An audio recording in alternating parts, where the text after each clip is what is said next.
Le mot rallye prend ses racines dans un mot anglais qui signifie rassembler.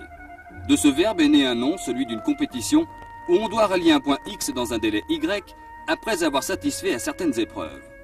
Le rallye est aussi une passion à l'état pur, une école de courage et d'entêtement pour techniciens funambules ou merveilleux fous roulants. La voiture, pour moi, c'est une joie, c'est une possibilité d'aller aux limites de ce que je peux faire et de ce que peut faire la voiture. Pour moi, je vis dans une voiture, tu vois. Je suis heureux dans ma voiture et c'est quelque chose de précieux, qu'on doit aimer, parce qu'on aime conduire. C'est une question à laquelle je n'avais pas réfléchi encore. Une voiture, c'est un moyen d'assouvir ma soif de compétition, parce que j'aime bien me battre dans la vie, puis me mesurer. Et puis que j'aime le très vite. Lorsqu'on lit les notes le jour de la course, on regarde le cahier, mais on regarde quand même la route. Si on prend le Tour de Turini, c'est 24 km, 24 km, et bien les faire sans enlever les yeux du cahier, je crois que personne ne serait capable de faire 10 km sans être malade. Il faut savoir regarder la route pour sentir le virage qui va venir, pour sentir le dos d'âne. Évidemment, il faut avoir l'entraînement de jeter un œil sur la route tout en regardant le cahier pour voir la note suivante. Monte-Carlo ou le cahier des charges. L'épreuve comprend le parcours de concentration, itinéraire varié, un parcours commun, une épreuve complémentaire. Les différents itinéraires seront découpés en étapes par les contrôles horaires visés à l'article 23. Sur certaines étapes, les organisateurs pourront placer des contrôles de passage, voire article 24, pour s'assurer que les concurrents empruntent bien l'itinéraire prévu. Les concurrents devront effectuer le parcours en passant successivement et dans l'ordre indiqué aux différents contrôles horaires et de passage. Ils devront se conformer au temps qui leur sont impartis pour parcourir les distances séparant les contrôles horaires successifs. Il est rappelé aux concurrents que pour réaliser la vitesse moyenne imposée entre deux contrôles horaires, ils ne doivent pas dépasser une vitesse moyenne plafond excédant d'un tiers la vitesse moyenne imposée. En cas d'infraction aux règles de la circulation, les agents ou fonctionnaires ayant constaté les délits devront détacher de la couverture du carnet de route un feuillet prévu à cet effet. Si le carnet est amputé d'une feuille, il sera appliqué une pénalisation de 300 secondes. S'il est amputé de 2, le concurrent sera mis hors course. Le classement est obtenu par addition, petit a, des pénalisations encourues au cours des étapes pour non-respect de la moyenne. Petit b, des pénalisations appliquées à l'occasion des contrôles techniques. Petit c, des secondes résultant des épreuves à moyenne spéciale chronométrée. Les départs seront donnés dans l'ordre croissant des numéros, la voiture ayant le plus petit numéro partant la première, avec un intervalle d'1 minute entre chaque voiture inscrite. Pour tout écart sur l'heure d'arrivée à un contrôle, les concurrents seront pénalisés à raison de 30 secondes par minute pour le parcours de concentration, 60 secondes par minute pour le parcours commun et l'épreuve complémentaire Monaco-Monaco. À la fin de chacune des 3 épreuves, les voitures seront soumises à un contrôle technique rigoureux. Total de kilomètres à parcourir, environ 5600 en 5 nuits et 3 jours, soit un temps moyen au volant de quelques 96 heures.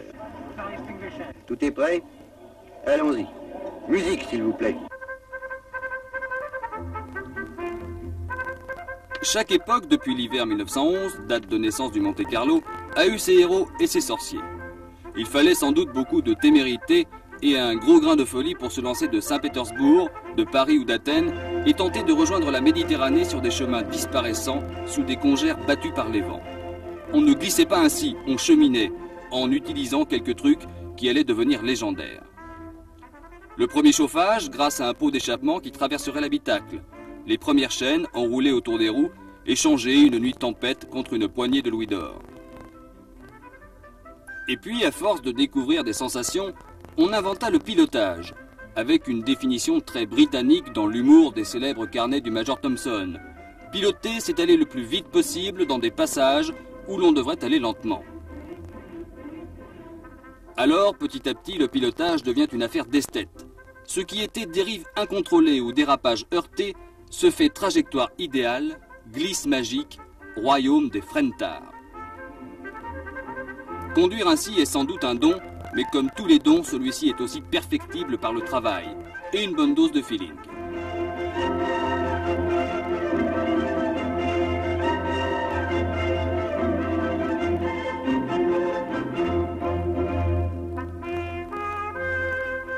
Le rallye reste encore une aventure, y compris sur l'asphalte. Mais comme le temps n'est plus aux aventuriers solitaires, il s'est doté d'une véritable armée des ombres qui, jour et nuit, veille sur les pilotes. Au fil des années sont nés des ateliers éphémères, dans l'obscurité, servis par d'anonymes voltigeurs. L'assistance, devenue nécessité, se professionnalisera vers la fin des années 60. Bientôt, on va sauter le pas et inventer le championnat du monde des rallyes parce que le rallye est devenu populaire.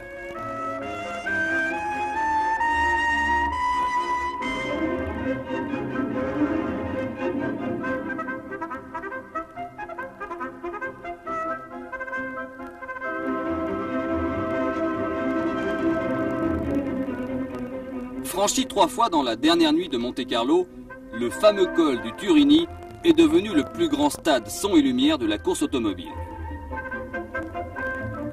Juge de paix, épreuve de vérité, le Turini est une grand-messe dont l'ambiance rappelle celle des grands stades de football.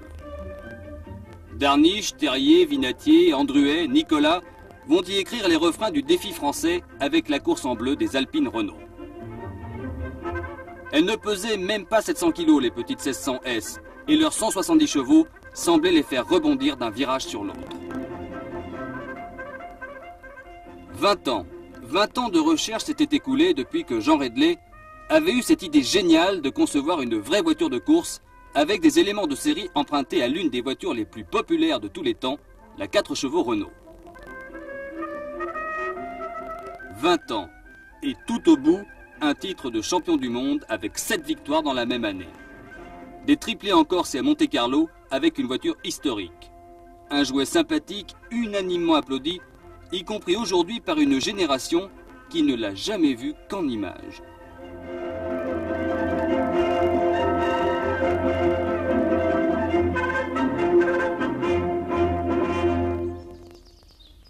Mais la course se fait minotaure.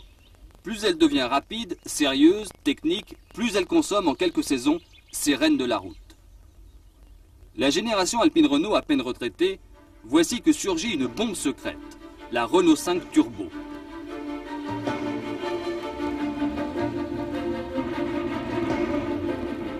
Une silhouette affectionnée, celle de la Renault 5, mais avec un gros ventre boulimique et 265 chevaux bien en équilibre dans les 900 kg de cette nouvelle machine de guerre. Pour la faire courir, Renault a mis un lutin dans son siège baquet. Jean Ragnotti, l'acrobate poids-plume, va très rapidement venir brouiller les cartes du rallye dès son premier bout d'essai en Corse. La manche française du championnat du monde, dite aux 10 000 virages, est un somptueux baptême pour la nouvelle-née qui, plus tard ici même, jouera de son rapport poids-puissance sur ces petites routes étroites en surplomb ou qui zigzaguent dans des villages étonnés. Pour l'heure, la Renault 5 Turbo en est à son apprentissage, celui qui l'amènera sur les podiums de victoire des années 80. Pour l'heure, son jeune âge est sans pitié. C'est celui inévitable des péchés de jeunesse. Le défi Renault repose sur la puissance et la vivacité. Le professionnalisme de l'équipe est à l'image de son pilote. Une certaine décontraction qui n'exclut ni le sérieux ni l'application. Le chemin prometteur qui la conduira à son premier succès mondial n'est plus très loin, même si les premières heures semblent les plus longues.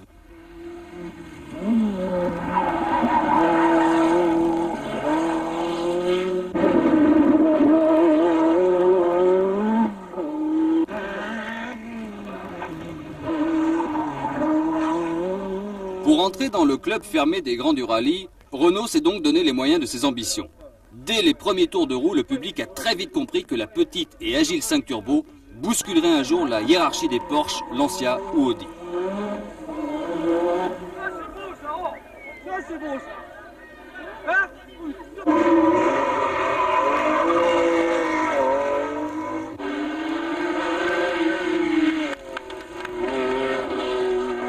Mais il faudra de la patience, surtout lorsque les débuts sont encourageants et qu'ils rendent une première déception un peu plus amère.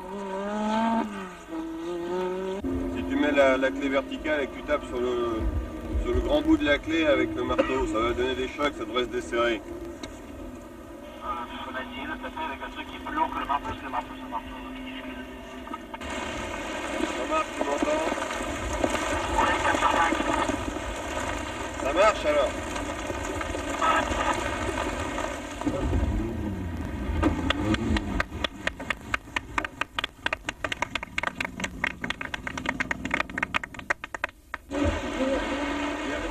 Bon, bah bravo quand même. Bravo d'avoir ramené si belle. C'est con, hein. Ah, c'est Monte Carlo là. On aura Monte Carlo. Allez, je ferme. Hein. Et en effet, Renault, chaussant ses bottes de 7 lieues, aligne la 5 Turbo au Monte Carlo de 1980. La neige est au rendez-vous, mais ce n'est pas ce que craint le plus Ragnotti. Ce qu'il craint, c'est plutôt l'aisance d'Hannu Mikkola sur son Audi Quattro. Cette grosse bête à l'allure de tank à 4 roues motrices va faire un malheur dès la première étape. Le verdict tombe, le Finlandais volant relègue à 6 minutes la petite Turbo 5 et la Porsche de Jean-Luc Terrier. Malgré ce handicap, Jean Ragnotti rassemble ses forces et part à la poursuite de l'Audi Quattro. 20 mètres gauche moyen, et 30 mètres gauche dur, gauche moyen, et 30 mètres gauche dur, et 50 mètres gauche moyen ferme, 50 mètres gauche moyen ferme, et droite à fond plus, gauche à fond plus, 80 mètres, gauche moyen, 80 mètres, gauche moyen.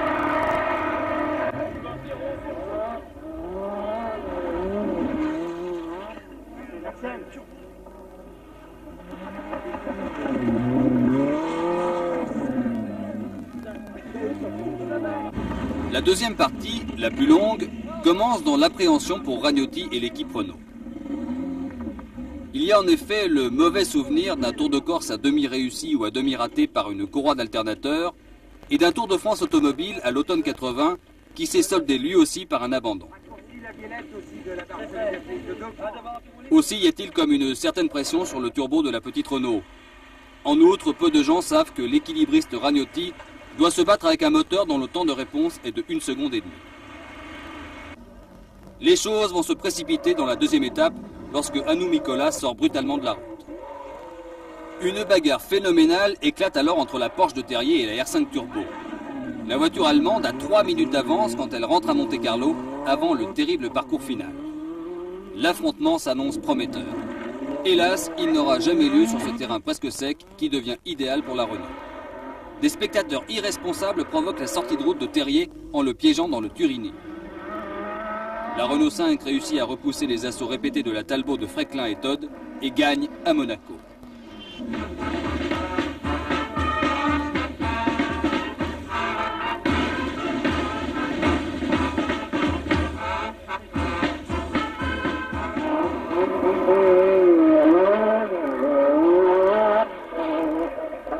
Quel chemin parcouru depuis l'apparition du petit monstre.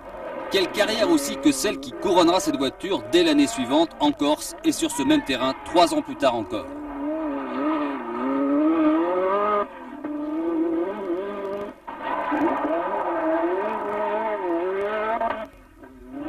La Renault 5 Turbo sera la voiture passion de bon nombre d'amateurs qui la bichonneront et se feront plaisir jusqu'à la dernière année de course de ce type de voiture en 1986.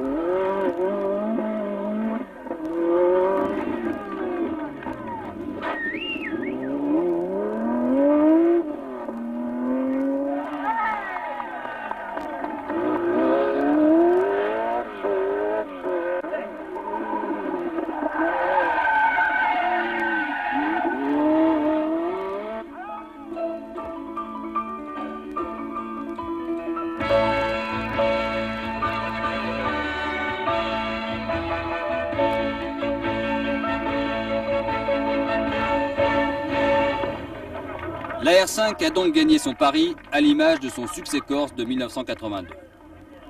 Faire sa grande place parmi les grands, sur la plus haute marche entre la Ferrari d'Andruet et la Porsche de Béguin.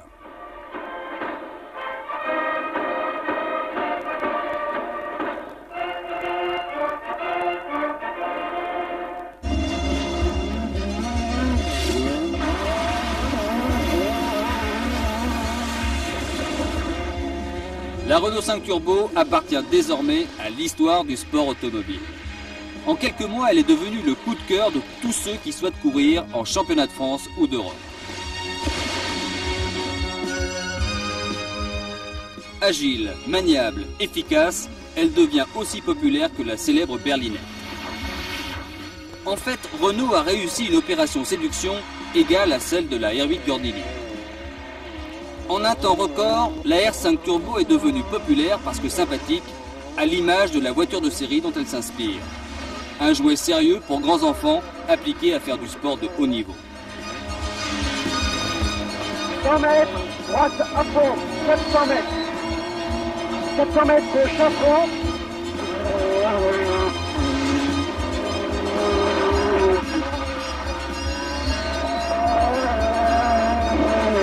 100 mètres, 110, saute, 300 mètres. 300 mètres, long gauche à fond. Long gauche à fond. Le défi français continue. Quelques mois après le succès de la Renault 5 à Monte-Carlo, Peugeot annonce la couleur.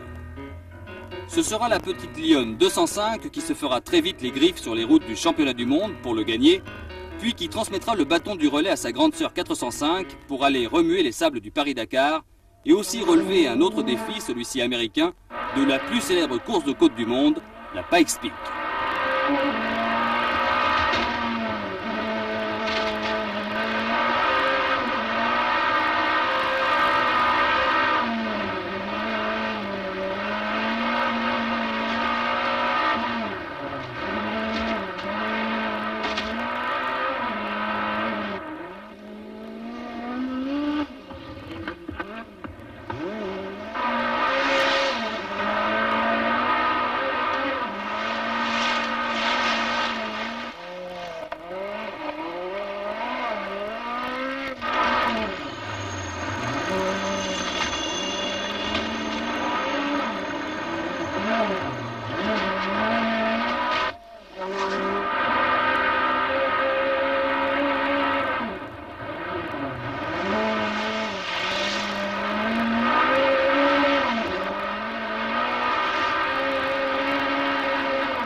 Ici, on touche le ciel avec la tête.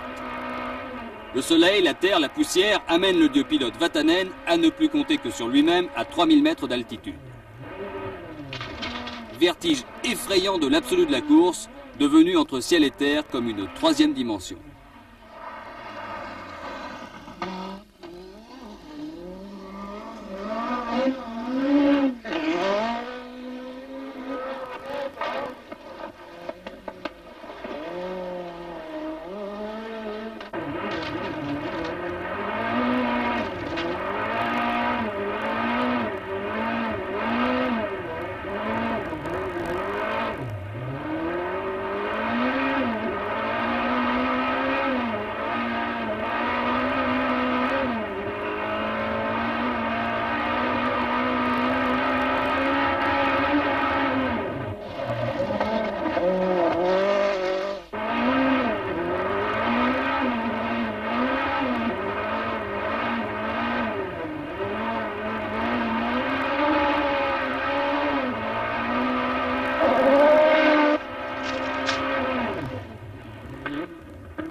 berlinette, R5 Turbo, 405 Turbo 16, 3 voitures de légende qui resteront à jamais gravées dans l'histoire des rallyes.